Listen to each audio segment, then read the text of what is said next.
अल्हम्दुलिल्लाहि नहमदुहु व नुसल्ली व नुसल्लिमु अला सय्यिदिना व मौलाना मुहम्मद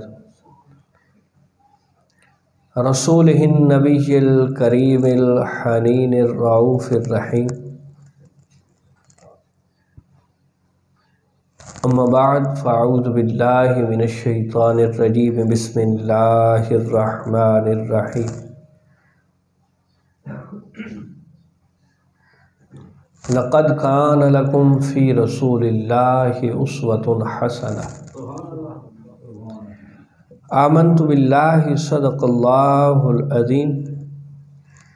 क़ाल अल्लाहु तबारक व तआला फ़ी शानि हबीबिही मुख़बिरन व आमिरा।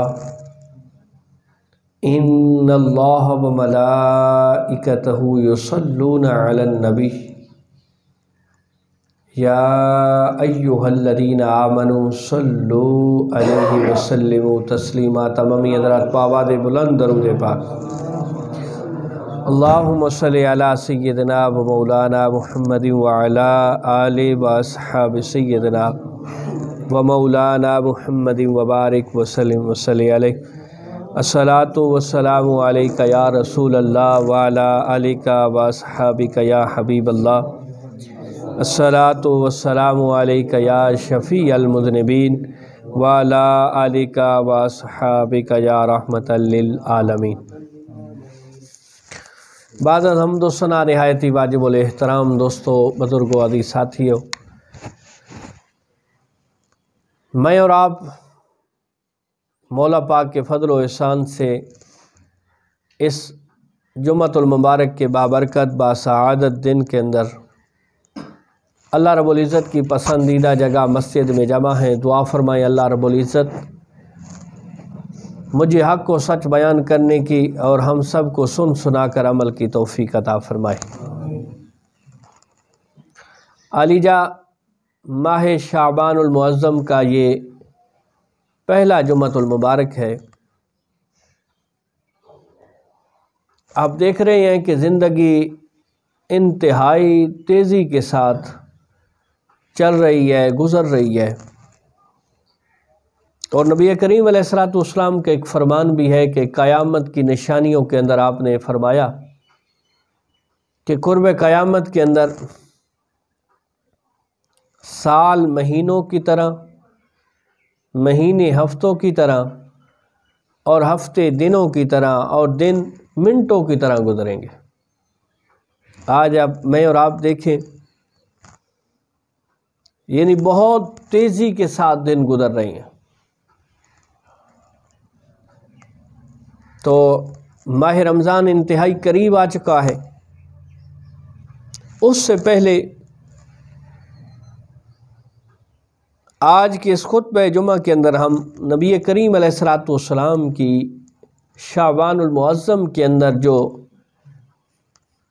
मसरूफ़ियत, एक्टिविटी, या आप जिस तरह माह शाबानुल मुअज़्ज़म को गुजारते थे, हम भी कोशिश करें कि हमारी ज़िंदगी का हर लम्हा, हर लहज़ा नबी करीम अलैहिस्सलातु वस्सलाम की सीरत के मुताबिक गुज़रे। आयत जो मैंने दौरान खुतबा पढ़ी है, इसका तर्जुमा मेरे ख़्याल में हर छोटे बच्चे को भी याद होगा या होना ही भी चाहिए। कुरान पाक के अंदर लक़द कान लकुम फ़ी रसूलिल्लाहि उस्वतुन हसना, ये एक ऐसी आयत करीमा है कि जो हर पहलू के अंदर, ज़िंदगी के हर मोड़ पे, हर लम्हे के अंदर इंसान को एक दर्स दिखाती है कि जनाब कामयाब और पसंदीदा और रब की बारगाह के अंदर मकबूल तरीन अगर ज़िंदगी गुजारना चाहते हो तो उसका मेथड एक ही होना चाहिए, वो है लक़द कान लकुम फ़ी रसूलिल्लाहि उस्वतुन हसना। जब तुम्हारा खुशी, गमी और ज़िंदगी गुजारने के अंदर एक ही मेथड है कि जिस तरह नबी करीम अलैहिस्सलातु वस्सलाम की सीरत है, हमने वैसे ही ज़िंदगी गुजारनी है। तो ऐसे बंदे जब इस दुनिया से जाते हैं तो नबी करीम अलैहिस्सलाम ने फरमाया कि जब बंदा फौत होता है तो उसकी मैयत को उठा के जब लोग जा रहे होते हैं, जिस तरह हम अपनी फौत शुदगान को उठा के चलते हैं, नबी करीम अलैहिस्सलाम ने फरमाया कि मैयत दो आवाज़ें देता है, यानी हर मैयत एक आवाज़ देता है। वो सिवाय जिन और इंसान के दुनिया की हर मखलूक सुन रही होती है, जिन और इंसान उस आवाज़ को नहीं सुनते। वैसे हर मैयत को कंधा देना एक बायसे सवाब भी है। अब इस रिवायत पे थोड़ी सी तवज्जो कीजिए कि नबी अलैहिस्सलाम फरमा रहे हैं कि जो अपनी मैयत को उठा के जब चलते हैं तो हर मैयत आवाज बुलंद करती है। अब मैयत किस अंदाज में आवाज बुलंद करती है?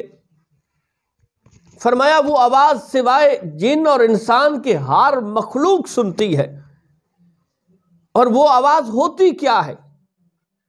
नबी करीम अलैहिस्सलाम ने फरमाया कि अगर उस मैयत की जो जिंदगी है वो अच्छी गुजरी है, वो कुरान और हदीस के मुताबिक गुजरी है, नबी करीम अलैहिस्सलाम की शरीयत को फॉलो करते हुए गुजरी है, अल्लाह रब्बुल इज्जत के अहकामात के सामने सर झुकाते हुए गुजरी है, तो नबी करीम अलैहिस्सलाम फरमाते हैं कि वो अच्छी मैयत, यानी मरने वाला अच्छा था तो वो चीख चीख के कहता है कि लोगों मुझे जल्दी जल्दी ये कब्र के अंदर पहुंचा दो, मुझे जल्द अज जल्द अपने ठिकाने तक पहुंचा दो। और अगर मैयत जिसकी जिंदगी ऐसी ना गुजरी हो, जिसकी जिंदगी सरापा खता गुजरी हो, जिसकी जिंदगी नबी करीम अलैहिस्सलाम की शरीयत का मजाक करते हुए गुजरी हो, जिसकी जिंदगी नबी करीम अलैहिस्सलाम के साथ बेवफाई करती हुए गुजरी हो, जिसकी जिंदगी नबी करीम अलैहिस्सलाम की शरीयत के खिलाफ करते करते गुजर गई, फरमाया जब लोग उसको कंधों पे उठाते हैं, चलते हैं कि उसे दफन करने के लिए जाएं, तो वो मैयत वावेला करती है, रोती है, चीखती है कि लोगों मुझे कहां लेके जा रहे हो, वहां न जाओ मुझे लेके। फरमाया सिवाय जिन और इंसान के बाकी हर कोई सुनता है कि वो चीख रहा है, पुकार रहा है कि मुझे वहां लेके न जाए। तो अली जा, ये जिंदगी अगर नबी अलैहिस्सलाम के शरीयत को फॉलो करते हुए गुजरती है तो फिर सिर्फ रूह जब निकलती, वैसे रूह हो तब भी ये दुनिया उसे इज्जत देती है। जिस कौम, जिस कबीले, जिस खानदान के साथ ताल्लुक रखता हो, यकीन माने अगर वो शरीयत के साथ वफा करता है, फिर गरीब हो, जिस खानदान, जिस कौमियत, जिस कबीले के साथ ताल्लुक भी क्यों ना हो, लोग उसको सलाम भी करते हैं और उसका इज्जत व एहतराम भी करते हैं। जरा बोलो सुभान अल्लाह। और अगर शरीयत के साथ ताल्लुक और वास्ता नहीं है, फिर ये खानदान, ये रिश्तेदारियां, ये कौमियत, ये बिरादरियां, ये पैसा आपको ज़ाहिरी एतबार पे तो फायदा दे सकता है, बातनी एतबार से कोई फायदा नहीं है। तो शरीयत मुस्तफ़ा ने एक हमें रास्ता दिया है। नबी करीम अलैहिस्सलाम का माह शाबान के अंदर मामूल क्या होता था? नबी करीम अलैहिस्सलाम की अज़वाज मुताहरात फरमाती है कि नबी करीम अलैहिस्सलाम माह रमज़ान के बाद बाकी 11 महीनों में सबसे ज़्यादा जो रोज़े रखते थे वो माह शाबान के अंदर रखते थे, आपका मामूल होता था। वैसे भी नबी करीम अलैहिस्सलाम की ज़िंदगी जो नमूना हयात है, जो हमारे लिए कामिल नमूना है कि अगर हम चाहते हैं दुनिया में इज्जत हो, आखिरत के अंदर कामयाबी हो, तो वो एक ही रास्ता है।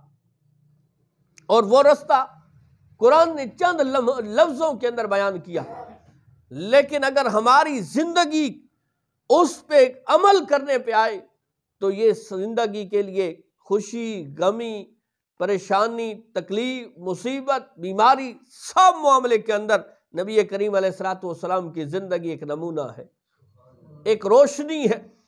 बंदा चाहता है ना, अगर अंधेरा हो, तारीकी हो, तो चाहता है कि टार्च होनी चाहिए, रोशनी होनी चाहिए कि मैं चल रहा हूं। अब सख्त तारीक रात हो और आपने चलना है, आपने कहीं जाना है, तो आप कोशिश करेंगे। आजकल तो क्योंकि मोबाइल आ गया है, मोबाइल के अंदर टार्च होती है, हर बंदा टार्च इस्तेमाल कर रहा है कि यार कोई मुसीबत मेरे गले ना पड़ जाए, रास्ता बहुत अंधेरा है।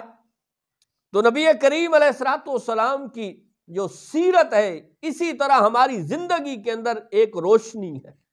अगर हम चाहते हैं सही सालम अपने मंजिल मकसूद तक पहुंच जाएं, तो फिर नबी करीम अलैहिस्सलाम की शरीयत का, नबी करीम अलैहिस्सलाम की सीरत का जो रोशनी है, जो उजाला है, वो अपने साथ लेके चले।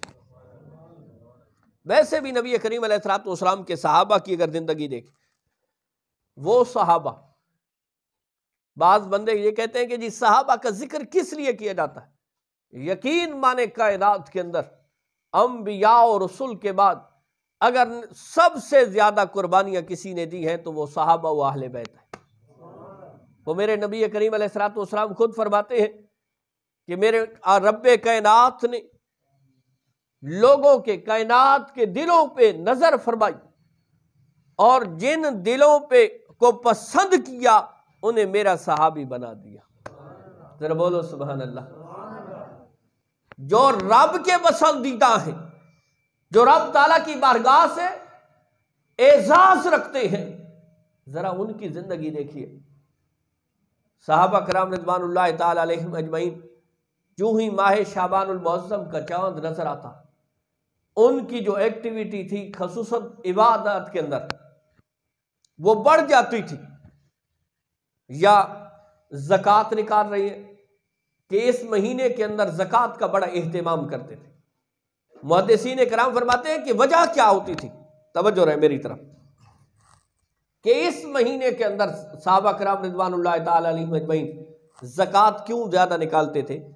फरमाया इसलिए कि जो गरीब लोग हैं वो भी एहतमाम कर लें कि माह रमजानुल मुबारक के अंदर उन्हें कोई परेशानी ना आए, वो माह रमजान की इबादत में परेशान ना हो, बल्कि उन्हें माली एतबार से कोई परेशानी ना हो, वो बस अल्लाह रब्बुल इज्जत की इबादत करते हुए ये महीना गुजार।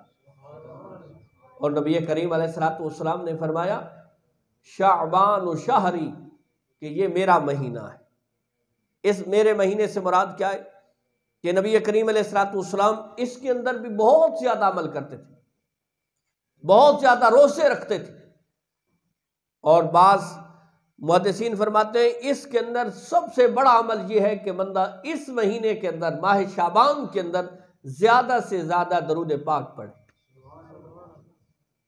ज्यादा से ज्यादा दरूद पाक। और नबी करीम अलैहिस्सलाम ने एक जगह पे दुआ भी मांगी है। हदीस के अंदर आता है कि नबी करीम अलैहिस्सलाम फरमाते हैं मेरे मालिक, हमारे रजब के अंदर, हमारे शाबान के अंदर और हमारे रमजान के अंदर बरकत अता फरमा। यानी बरकत की दुआ इस माह शाबान के अंदर नबी करीम अलैहिस्सलाम ने मांगी। तो जब साहिब सरवत हैं, जिनको मौला पाक ने रिज्क से नवाजा है, वो ज़कात जरूर दिया करें। ज़कात चाहे एक पैसा ही क्यों ना बनता।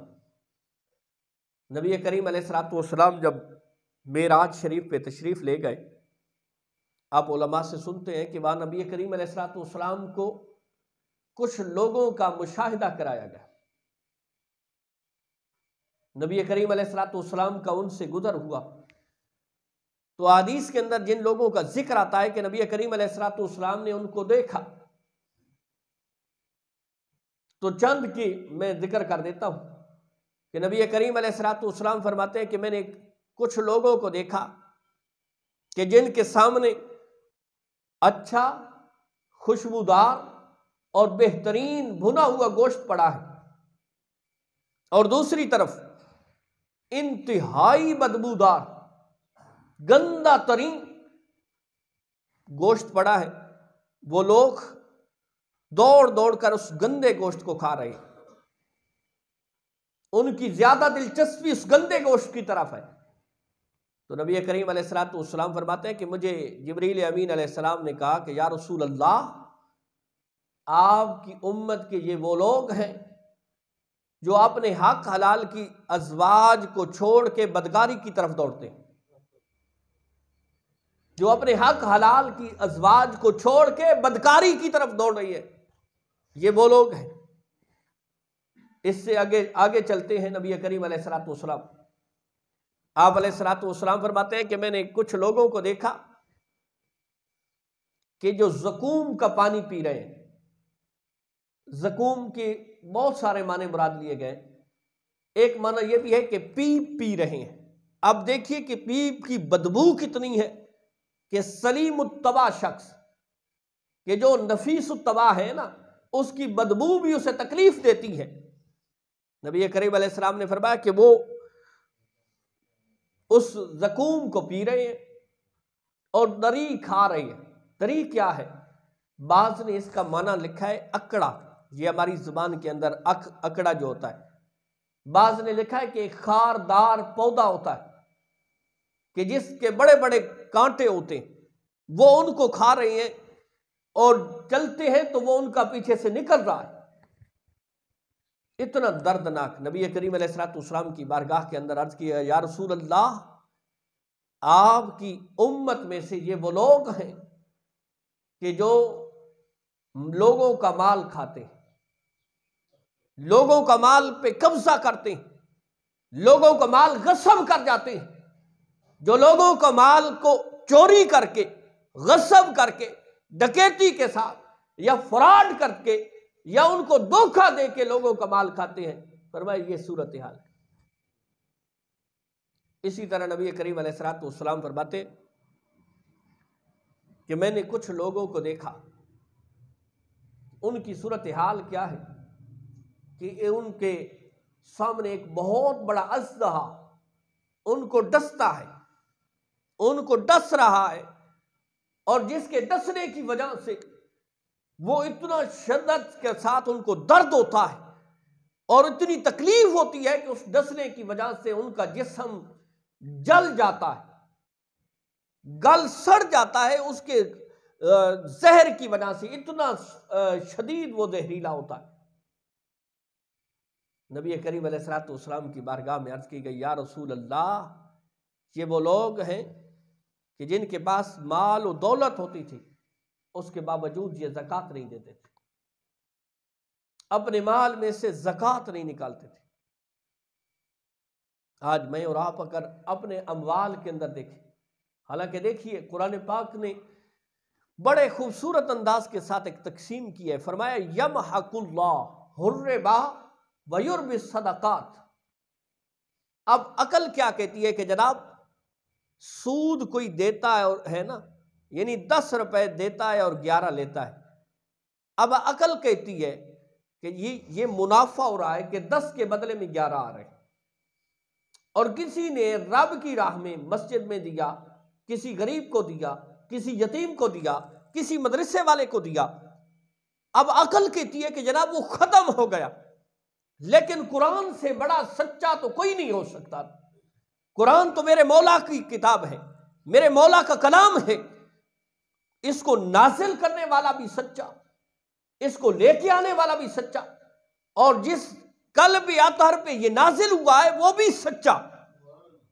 और फिर याद रखो, कुरान के एक लफ्ज का मुनकिर भी इस्लाम के साथ उसका कोई ताल्लुक नहीं है।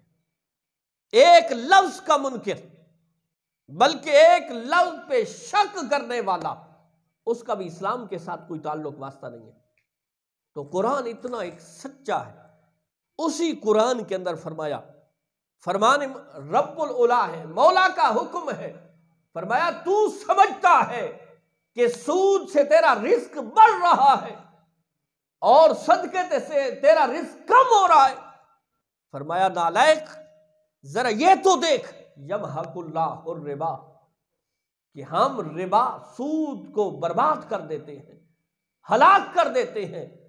यमहकुल्लाहु रिबा व युर्बि सदकात, फरमाया सदकात को हम बढ़ाते रहते हैं। जरा बोलो, आज मेरा और आपका जहनी मेथड ये है कि कोई शय एक ऐसी है ना कि जहां उसकी कीमत, इस जगह पे अगर हम उसको बेचते हैं तो उसकी कीमत लगती है 10,000, और अगर इसी को हम थोड़ा सा दूर जाके मियाँ वाली तो 11,000 लगती है, मियाँ वाली से आगे काला बाग उसकी 13,000 लगती है। तो हर बंदे की कोशिश होती है कि उसे काला बाग में बेचा जाए। क्यों? ये 3,000 का फायदा है आली जा, वहां ये दुनियावी फायदा है। और इसी तरह कोई चीज खरीदनी हो तो बल्कि हम पिछले दिनों में अपना एक जाती वाकयात बता दूं कि हमने मस्जिद के भीम के लिए अगर सरिया खरीदना था, 2-4 जगहों पे पता किया तो करीब तरीन जो मार्केटें हैं वहां पे रेट ज्यादा आ रहा था, पिपला में हमें रेट कम मिला। हम सफर किया, पूरा एक दिन लगाया। वजह क्या थी कि उसके अंदर हमें फायदा मिल रहा था। ये तो दुनियावी फायदा है आलिजा, तो आखिरत का क्या फायदा है? आखिरत का फायदा यह है कि सूद से बचे और सदकात रब की बारगाह में पेश करें। बल्कि कुरान की एक और आयत करीमा के अंदर है, मन ज़ल्लज़ी युक़रिदुल्लाह क़र्ज़न हसना, कौन है वो शख्स जो अल्लाह रब्बुल इज़्ज़त को कर्ज हसन दे। अब अकल कहती है अलीजा, वो तो मालिक है, वो तो खालिक है, वो तो कुन फरमाता है फयकुन हो जाता है, वो तो देने वाली जात है। उसे उसके बारे में अगर कोई नजरिया रखता है कि नऊज़ु बिल्लाह मिन ज़ालिक उसके पास कुछ नहीं, तो फिर उसका इस्लाम के साथ तो कोई ताल्लुक नहीं। इस्लाम के साथ ताल्लुक तो होगा तो वो कहेगा कि वो मालिक के कुल है, बल्कि जो कुछ भी है कायनात के अंदर वही पैदा करने वाला है और वही देने वाला है। कुलिल्लाहुम्मा मालिकल मुल्क तुतिल मुल्का मन तशा व तंज़िउल मुल्का मिम्मन तशा। फरमाया ये मालिक हैं हम जिसको चाहते हैं मुल्क दे देते हैं, थोड़ा नहीं, मुल्क पूरा पूरा मुल्क दे देते हैं। व तंज़िउल मुल्का मिम्मन तशा, और जिससे चाहते हैं उसे खींच लेते हैं। वो तो मालिक के कायनात है, वो तो कुन फरमाता है फयकुन हो जाता है। लेकिन इसी कुरान के अंदर कोई किस्से कहानी की बात नहीं है, किसी कोई वली की बात नहीं है, ये तो कुरान है। फरमाया मन ज़ल्लज़ी युक़रिदुल्लाह क़र्ज़न हसना, तुम में से कौन है जो अल्लाह को कर्ज हसन दे। मौला तू तो इन शय से पाक है। फरमाया मैं पाक हूं, लेकिन जो मेरी मखलूक के हकदार लोग हैं उनके साथ जो अच्छा सलूक करता है, उनके साथ जो ताउन करता है, जो सदका देता है, वो उसकी मुराद ऐसे है जिस तरह वो मुझे कर्ज हसन दे रहा। और कर्ज हसन फरमाया, फिर कुरान को पढ़िए, कर्ज हसन की भी एक वजाहत कर दी। कर्ज हसन से मुराद क्या होता है? कर्ज हसन होता है किसी जरूरतमंद अपने भाई को कर्ज देना सवाब की नीयत से, सिर्फ और सिर्फ नीयत सवाब की हो। ये नहीं है कि उससे तमा लालच कोई भी हो, फिर सवाब नहीं मिलेगा, सवाब की नीयत से। और जो बंदे कर्ज लेते हैं, हमारे यहाँ तो ये बड़ा अजीब सा मामला है कि कर्ज लेने के बाद जिसने कर्ज दिया था वो फिर बंदे को इतना खराब करते हैं कि वो मेरे ख्याल में कसम उठा लेता है कि आइंदा किसी को कर्ज नहीं देना। हालांकि भाई हालात है, जिंदगी है, तिलकल अय्यामु नुदाविलुहा बैनन्नास। कुरान कहता है ये दिन है जो हम लोगों पे फेरते रहते हैं। बाज मर्तबा देने वाले भी मजबूर हो जाते हैं, और बाज मर्तबा ये मजबूर शख्स मौला अता करता है, फिर देने वाले बन जाते हैं। तो अलीजा थोड़ी सी तवज्जो कीजिए, जो दे रहा है उसकी नीयत ये होनी चाहिए कि अल्लाह की रजा की खातिर, और अगर वो देखता है कि वो मजबूर है उसकी मोहलत बढ़ा दे और ज्यादा। फरमाया नबी करीम अलैहिस्सलाम ने फरमाया कि जो देखता है कि किसी को कर्ज दिया था और उसकी हैसियत अब इतनी नहीं है कि वो कर्ज को वापस करे, फरमाया जो अल्लाह के लिए मुआफ करता है उसके लिए जन्नत वाजिब हो जाती है, अल्लाह के लिए माफ। और दूसरी तरफ हर बंदे को यह हक नहीं कि जिसका जी चाहे उठ के कर्ज मांगना शुरू कर दे। जरूरत के तहत अगर लेता भी है तो दिल के अंदर ये नीयत पक्का इरादा करे कि मैं जरूर वापस करूंगा।